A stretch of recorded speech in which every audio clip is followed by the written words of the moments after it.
everyone for being here with us today. I'm Charnel Herring, Chair of the Democratic Party, and I'm delegate in the House of Delegates. Today we celebrate the release of Ken Cuccinelli's book, The Last Line of Defense. The readings that will follow will make this point, but let's just be clear. Virginia Democrats hope every Virginian reads this book and evaluates its content, as it is central to the agenda that Ken Cuccinelli would bring to the governor's mansion if elected.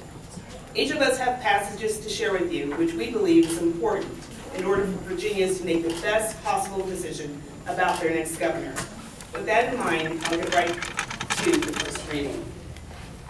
On page 48 of the book, he says, and in reference to the insurances under the healthcare exchange, the second popular feature prohibited insurance companies for denying coverage because of applicants' pre-existing conditions. Although this aspect of the law was very, very popular, it was one of the fastest ways to put private insurance companies out of business, as the cost of treating these conditions could easily exceed the premiums companies would be allowed to charge policy holders with the conditions. Ken Cuccinelli wants insurance companies to be able to deny coverage for people with pre-existing conditions. It would affect millions of Americans and Virginians, women who have been pregnant, people who have suffered through cancer. There is a bipartisan consensus that insurance companies should not be able to deny coverage for pre-existing conditions. It is a view that's shared by 8 in 10 Americans. This is the perfect illustration of an issue where Cuccinelli is proud of how far outside the mainstream he is. Good morning.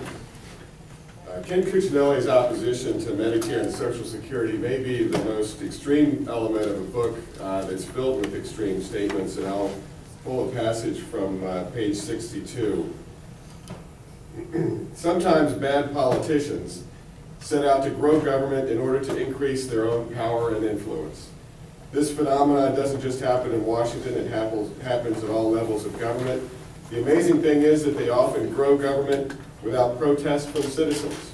They even get buy-in from citizens, at least from the ones getting the goodies. One of their favorite ways to increase their power is by creating programs that dispense subsidized government benefits, such as Medicare, Social Security, and outright welfare, Medicaid, food stamps, subsidized housing, and the like. These programs make people dependent on government, and once people are dependent, they feel they can't afford to have the programs taken away, no matter how inefficient, poorly run, or costly to the rest of society. Like I said, I think the Cuccinelli's opposition to Medicare and Social Security may be among the most extreme elements of a book filled with extreme statements. Social Security and Medicare were not created by bad politicians to make people dependent on government. They're programs that hardworking Virginians paid for and earned, and these attacks on Virginians who paid into Medicare and Social Security is offensive, and it's wrong. His agenda is a national extreme agenda that's focused on going after people who have Medicare instead of being focused on fighting for Virginians. Thank you for coming today. It's a pleasure to be here and to talk about this book.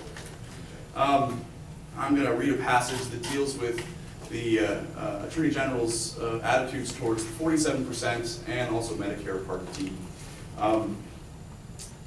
Citizens will vote for those politicians who promise more benefits each year, rather than fiscally responsible politicians who try to point out that such programs are unsustainable and will eventually bankrupt the states or the nation.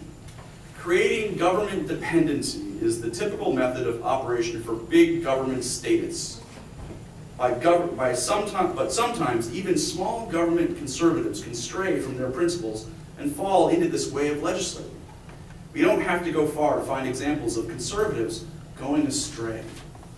One such example was the creation of a subsidized prescription drug program for senior citizens called Medicare Part D. It was the largest entitlement program for 40 years, and it was created under Republican President George W. Bush and passed by a Republican-controlled House and Republican-controlled Senate in 2003. While there may have been some good intentions involved, this was George W. Bush using taxpayer dollars to buy seniors' votes for his 2004 re-election campaign, pure and simple. And the Republicans in Congress generally went right along with it. So saith Ken Cuccinelli. Come on. Come on. The idea that Medicare should include prescription drug coverage is not controversial. It's a bipartisan agreement because it makes more sense to offer coverage for prescriptions in the early going than it does to pay for surgeries later on. Cuccinelli's view also that President George W. Bush was a radical sellout to the liberal agenda tells you all you need to know about his own extreme worldview and ideology. Thank you.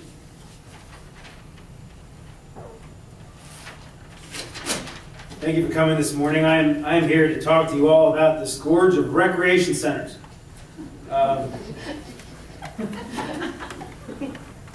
So, I'm reading the last line of defense here, the new fight for American liberty, page 240.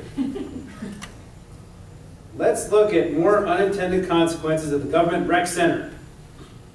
Even if a neighborhood needed and could support a recreation center, our private businessman and his potential investors would have to worry about the local government swooping into the neighborhood after their private center was built, simply because the government determined that the neighborhood could use another rec center. The government's decision wouldn't usually be based on responsible market studies, as the private businessman's was, but on the mere desires of bureaucrats and politicians who weren't spending their own money and didn't have to consider the risk of the project failing.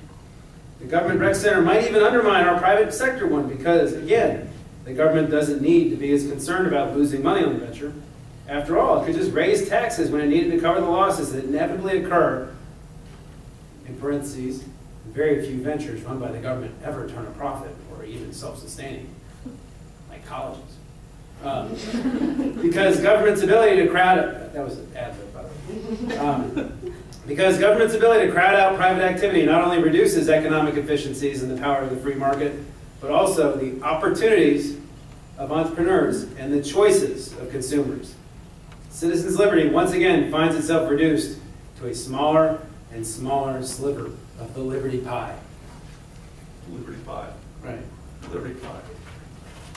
Folks, Ken Cuccinelli just doesn't understand the point of government.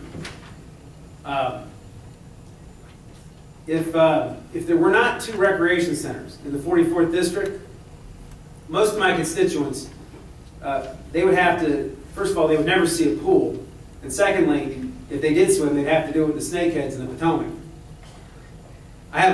The point of recreation centers is to provide opportunities for everybody to enjoy certain amenities.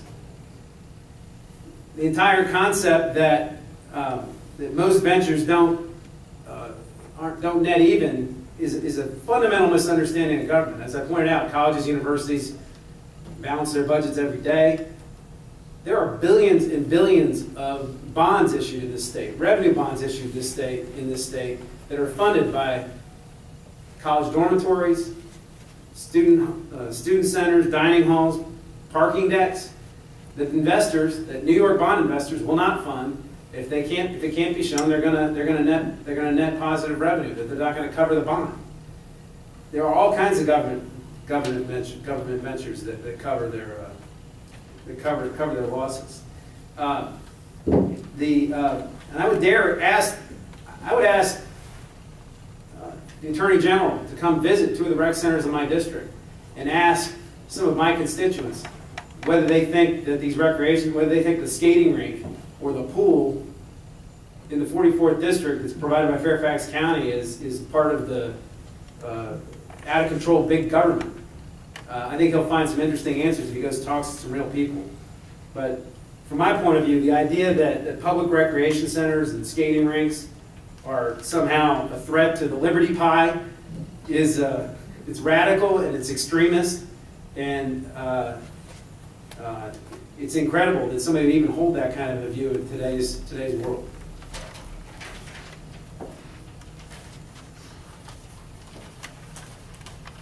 Good morning. I'm Senator Barbara Favola. I represent portions of Arlington, Fairfax, and Loudoun. Glad you're here.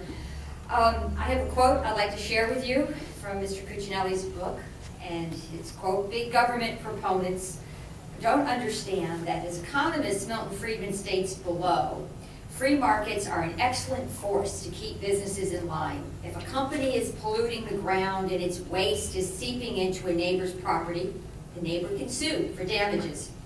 If the company is using cheap materials in production or is treating its employees badly, employees can leave, and consumers can force the company to change its practices by ceasing to do business with it, encouraging others to do the same, and by patronizing the competition."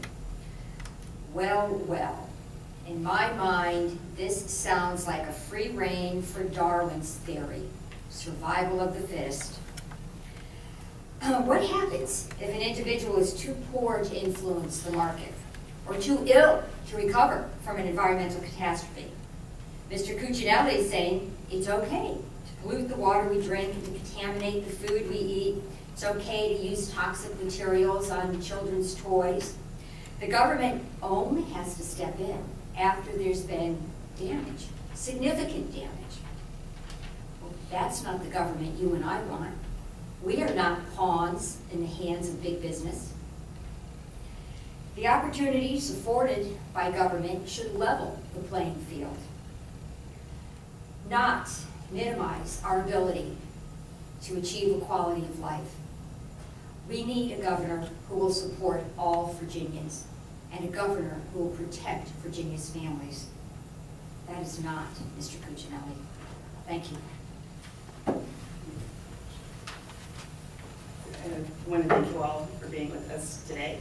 And again, you've heard from some passages of the book, and it is clear that Ken Cuccinelli is extreme when we talk about how bad swimming pools are, and when we talk about not providing health care for some of our most neediest, and that includes working families. His agenda is extreme. It's too extreme for Virginia, but we encourage every Virginian to read his book, because it will inform them about what type of policies he will institute if he were elected governor. Thank you. Any questions? Any questions? We have time after. Yeah. Speak till after this is over. Okay, But that's thank fine. you very much. Thank you very much. Thank you. Thank you.